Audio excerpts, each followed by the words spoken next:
Hello दोस्तों, कैसे हो आप सब। Welcome to my channel GK Educart channel में आप सभी का एक बार फिर से हार्दिक स्वागत है। स्पेस एंड टेक्नोलॉजी को लेकर मेरी ये सीरीज चल रही है जिसको मैं लूसेंट जी के बुक से कवर कर रहा हूँ।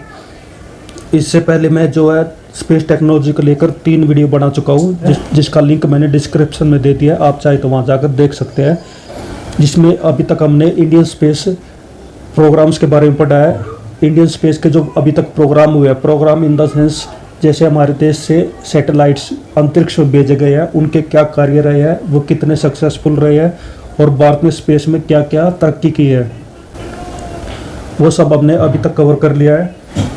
हमारे देश की जो स्पेस एजेंसी है इसरो और उसकी जो इकाई है, उसकी जो यूनिट्स है, यानी कि हमारे देश के जो अंतरिक्ष केंद्र है वे कहाँ कहाँ पर स्थित है और उनके क्या क्या कार्य है, यानी सैटेलाइट्स कहाँ पर बनाए जाते हैं, उनके लिए फ्यूल कहाँ पर बनाया जाता है, स्पेस क्राफ्ट यानी कि अंतरिक्ष यान कहाँ पर बनाए जाते हैं, ये सब हमने अपनी पिछली 3 वीडियो में कवर किया है। आज का जो हमारा वीडियो रहेगा वो अंतरिक्ष में हमारे जो फर्दर प्रोग्राम्स हैं जैसे कि मंगलयान, चंद्रयान, उसके बारे में हम आज की वीडियो में पढ़ेंगे। हमारे देश की तरफ से जो अंतरिक्ष यात्री स्पेस में गए हैं उनके बारे में हम आज की वीडियो में पढ़ेंगे।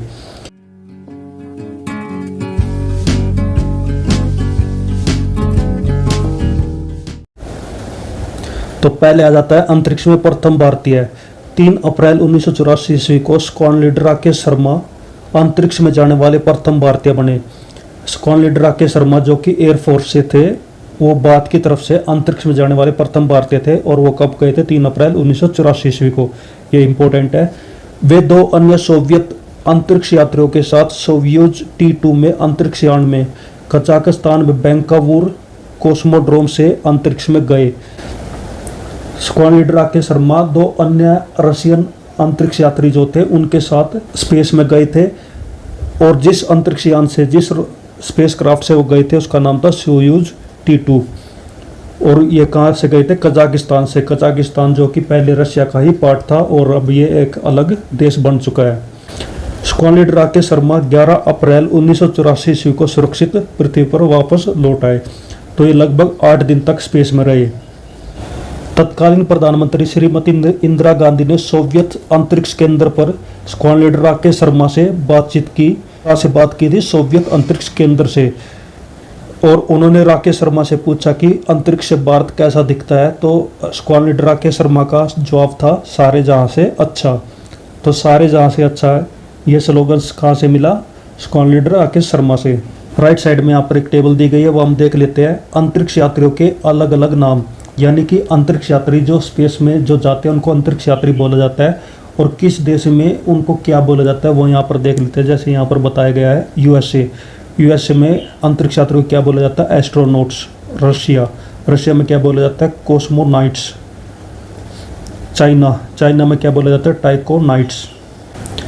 नेक्स्ट, अंतरिक्ष में मानव भेजने वाला भारत जो है एक 14वां राष्ट्र बना और स्क्वाड्रन लीडर राकेश शर्मा अंतरिक्ष में जाने वाले 139वें अंतरिक्ष यात्री थे। अंतरिक्ष में मानव को भेजने वाला भारत जो है 14वां राष्ट्र बना था और इससे पहले कितने राष्ट्र? 13 राष्ट्र जो है अपने मानव को अंतरिक्ष में भेज चुके थे। अंतरिक्ष में जाने वाली भारतीय मूल की प्रथम महिला कल्पना चावला थी।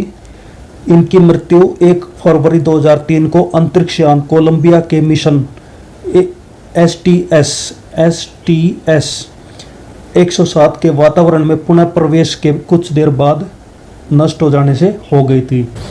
तो कल्पना चावला भारत की तरफ से पहली प्रथम महिला यात्री थी जो कि स्पेस में गई थी और ये कहाँ से गई थी? अमेरिका से। और इनके साथ 6 और अंतरिक्ष यात्री अंतरिक्ष में गए थे और जब ये अपना मिशन कंप्लीट करने के बाद वापस लौट रहे थे तो पृथ्वी से कुछ ही दूरी पर इनका जो है स्पेस क्राफ्ट क्रैश हो गया था, जिनके कारण इनकी मृत्यु हो गई थी। तो इनकी मृत्यु कब हुई थी? 1 फरवरी 2003 को। जिस अंतरिक्ष यान से ये गए थे उसका नाम था कोलंबिया और इनके मिशन का क्या नाम था? STS 107। तो ये हमारे 2 अंतरिक्ष यात्री थे जिनके बारे में हमने पढ़ा। पहला था स्क्वाड्रन लीडर राकेश शर्मा जो पहले प्रथम भारतीय यात्री थे जो कि अंतरिक्ष में गए थे, और दूसरे थी हमारी कल्पना चावला। इसके अलावा सुनीता विलियम्स भी है जो कि भारत से बिलोंग करती है, अंतरिक्ष में जाके आ चुकी है। अब हम देख लेते हैं चंद्रयान 1 के बारे में। चंद्रमा के लिए भारत का जो पहला मिशन था वो चंद्रयान-1 था। यह विश्व का 68वां चंद्र अभियान था। भारत ने अपने पहले चंद्रयान का प्रक्षेपण श्रीहरिकोटा के सतीश धवन अंतरिक्ष केंद्र SDSC यानी कि सतीश धवन स्पेस सेंटर जिसको बोला जाता है 22 अक्टूबर 2008 को ध्रुवीय उपग्रह प्रक्षेपण वाहन PSLV polar satellite launch vehicle C11 क्या है इसका PSLV का नंबर है, जो कि चंद्रयान को लेकर चंद्रमा पर गया था। तो जो भारत का जो पहला मिशन था चंद्रयान-1 उसको कब भेजा गया था 22 अक्टूबर 2008 को, और ये इसको कहाँ से भेजा गया था सतीश धवन अंतरिक्ष केंद्र से, जो कि कहाँ पे है श्रीहरिकोटा में। प्रथम चंद्रमा अभियान सोवियत संघ ने 2 जनवरी 1959 को भेजा था और द्वितीय चंद्रमा अभियान जो है 3 मार्च 1959 को अमेरिका ने भेजा था। पहला जो चंद्रमा अभियान था वो रशिया ने किया था 2 जनवरी 1959 को, और दूसरा जो चंद्रमा अभियान था वो किया था अमेरिका ने कब 3 मार्च 1959 को, लगभग 2 महीने बाद। अमेरिका, यूरोपीय संघ, रशिया, जापान और चाइना के बाद जो है भारत छठा ऐसा देश है जो चंद्रमा के लिए अपने यान भेजने में सफल रहा है। 11 पेलोड युक्त चंद्रयान-1 से सिग्नल प्राप्त करने के लिए 32 मीटर व्यास के एक विशाल एंटीना की स्थापना कर्नाटक में बेंगलुरु से 40 किलोमीटर दूर व्यालारू में की गई। चंद्रयान-1 को जब चंद्रमा पर भेजा गया तो वहां से उससे सिग्नल प्राप्त करने के लिए एक एंटीना तैयार किया गया जो कि वहां से सिग्नल को रिसीव कर सके, और इस एंटीना का जो व्यास था, जो डायमीटर था, वो कितना था 32 मीटर। यह प्रथम अवसर था जब एक साथ 11 उपकरण विभिन्न अध्ययनों के लिए किसी यान के द्वारा एक साथ भेजे गए। इसमें 11 ऐसे इंस्ट्रूमेंट यूज किए गए जो कि अलग अलग विषयों के बारे में, अलग अलग चीज़ों के बारे में जानकारी देंगे। भारत का जो पहला चंद्र अभियान था चंद्रयान-1 अपने साथ राष्ट्रीय ध्वज तिरंगा भी लेकर गया था, जिसे मून इंस्पेक्टर प्रोब चंद्रमा की सतह पर स्थापित करेगा। यानी कि चंद्रयान-1 के द्वारा जो है भारतीय ध्वज तिरंगा भेजा गया था, जिसको मून इंस्पेक्टर प्रोब जो है चंद्रमा की सतह पर स्थापित करेगा। चंद्रयान-1 सैटेलाइट जो था वो चंद्रमा की परिक्रमा करेगा, वो वहां से इंफॉर्मेशन भारत को भेजी थी। अब हम देख लेते हैं चंद्रयान-2 के बारे में। 22 जुलाई 2019 को भारतीय भूतुल्यकालिक उपग्रह प्रक्षेपण यान GSLV Mark 3 के द्वारा चंद्रयान-2 को सफलतापूर्वक प्रक्षेपित किया गया था। तो दूसरा जो हमारा चंद्रयान मिशन था वो कब भेजा गया था 22 जुलाई 2019 को, और इसको किस यान के द्वारा भेजा गया था GSLV Mark 3 के द्वारा। GSLV Mark 3 जो कि PSLV से एडवांस्ड वर्जन है।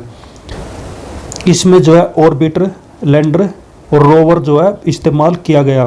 चंद्रयान-2 भेजा गया था, उसमें एक ऑर्बिटल होगा जो चंद्रमा के चारों तरफ चक्कर लगाएगा, वहां से एक लैंडर जो है चंद्रमा की सतह पर लैंड करेगा, और फिर लैंडर के अंदर से एक रोवर निकलेगा जो कि चंद्रमा की सतह पर घूमेगा और वहां से इंफॉर्मेशन इकट्ठी करेगा। जो इस लैंडर का जो नाम रखा गया था वो विक्रम था, और जो ये रोवर था जो कि इंफॉर्मेशन चंद्रमा की सतह से घूम के प्राप्त करेगा उसका नाम क्या रखा गया था प्रज्ञान। तो प्रज्ञान रोवर था और विक्रम लैंडर था। लेकिन लैंडर विक्रम का जो सफलतापूर्वक सॉफ्ट लैंडिंग नहीं होने के कारण यह अभियान पूर्ण सफल नहीं हो सका। यानी कि जो ये हमारा चंद्रयान-2 मिशन था वो सक्सेसफुल नहीं रहा था, वो असफल रहा था। नेक्स्ट यहाँ पर देख लेते हैं भारत का मंगल मिशन। भारतीय वैज्ञानिकों के द्वारा पूर्ण रूप से तैयार मंगल मिशन जिसे मंगलयान का नाम दिया गया है 24 सितंबर 2014 को सुबह 8 बजे मंगल की कक्षा में प्रवेश कर गया। इसके साथ ही अपने पहले प्रयास में मंगल ग्रह पर पहुंचने वाला भारत विश्व का प्रथम पहला देश बन गया।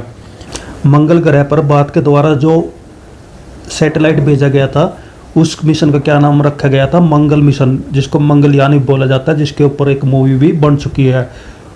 यह मिशन कब सक्सेसफुल रहा था 24 सितंबर 2014 को, यानी 24 सितंबर 2014 को मंगल ग्रह पर अपना मंगलयान पहुंच चुका था। इसके साथ ही पहले प्रयास में मंगल ग्रह पर पहुंचने वाला भारत विश्व का प्रथम देश बन गया था। यानी कि भारत ने पहली बार अटेम्प्ट किया था मंगल ग्रह पर पहुंचने का, और पहली बार में वह सक्सेसफुल रहा था। इसरो के द्वारा मंगलयान नामक अपनी अंतरिक्ष परियोजना के अंतर्गत 5 नवंबर 2013 को मंगल ग्रह की परिक्रमा करने हेतु एक उपग्रह आंध्र प्रदेश के श्रीहरिकोटा स्थित सतीश धवन अंतरिक्ष केंद्र से द्रव्य उपग्रह प्रक्षेपण यान के द्वारा यानी PSLV C-25 के द्वारा सफलतापूर्वक छोड़ा गया था। मंगलयान जो भेजा गया था उसकी शुरुआत कब हुई थी? 5 नवंबर 2013 को। यह इंपॉर्टेंट डेट है। 5 नवंबर 2013 को मंगलयान को छोड़ा गया था और उसको कहाँ छोड़ा गया था? श्रीहरिकोटा से। हर एक हमारे देश से जो भी अंतरिक्ष यान छोड़े जाते हैं कहाँ छोड़े जाते हैं?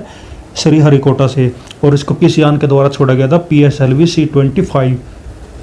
अमेरिका, रशिया और यूरोपीय संघ के बाद भारत मंगल की कक्षा में प्रवेश करने वाला पहला देश बन गया था। यानी अमेरिका, रूस और यूरोपियन संघ के बाद भारत जो है चौथा ऐसा देश बना था जिसने मंगल की कक्षा में प्रवेश किया था। भारत एशिया का पहला ऐसा देश था जो मंगल की कक्षा में दाखिल हुआ था और एशिया की तरफ से मंगल की कक्षा में प्रवेश करने वाला भारत जो है प्रथम देश बना है। नासा, ESA और रोसकॉस्मोस के बाद जो है इसरो मंगल ग्रह की कक्षा में प्रवेश करने वाली चौथी स्पेस एजेंसी है। नासा स्पेस एजेंसी किसकी है? अमेरिका की। ESA किसकी है? यूरोपियन संघ की। और रोसकॉस्मोस किसकी स्पेस एजेंसी है? रशिया की। और इसरो जो है चौथी ऐसी स्पेस एजेंसी बन गई जिसने मंगल ग्रह पर सफलतापूर्वक प्रवेश किया। मंगल मिशन की कुल लागत 450 करोड़ रुपए थी। मंगल ग्रह पर सैटेलाइट भेजने के लिए जो भी टोटल खर्च आया था उसको कितना था? 450 करोड़ रुपए। मंगलयान मंगल ग्रह से निकट की स्थिति में आने पर मात्र 365 किलोमीटर दूर रहेगा, जबकि दूर होने पर 8000 किलोमीटर दूर रहेगा। ये ज़्यादा इम्पोर्टेंट नहीं है, लेकिन ये है कि मंगल ग्रह पर भारतीय सैटेलाइट जब चक्कर लगाएगा उसकी जो सबसे निकट की जो दूरी होगी वो 365 किलोमीटर होगी और सबसे ज़्यादा दूर वो रहेगी 8000 किलोमीटर। मंगलयान में लगे उपकरणों का उपयोग भविष्य में मौसम, जमीन, खेती और संचार उपग्रहों में किया जा सकता है। मंगलयान में जो उपकरण लगाए गए हैं उनका भविष्य में मौसम के बारे में, जमीन, खेती के बारे में और संचार उपग्रह यानी कम्युनिकेशन सैटेलाइट के बारे में यूज किया जा सकेगा। तो दोस्तों ये आज की वीडियो है जो हम यहीं पर ख़त्म करते हैं, जिसमें हमने चंद्रयान 1, चंद्रयान 2 और मंगलयान के बारे में पढ़ा जो कि हमारे भारत के मिशन थे वो इसरो के द्वारा चलाए गए। हम नेक्स्ट वीडियो में कवर करेंगे भारत के जो रॉकेट्स हैं, जो प्रक्षेपण यान है जिनको लॉन्च व्हीकल भी बोला जाता है, उसके बारे में हम नेक्स्ट वीडियो में पढ़ेंगे। तो दोस्तों आज की वीडियो कैसी लगी? अगर आज की वीडियो आपको अच्छी लगी है, आपकी कुछ समझ में आया तो इस वीडियो को लाइक करें। जय हिंद, जय भारत, वंदे मातरम।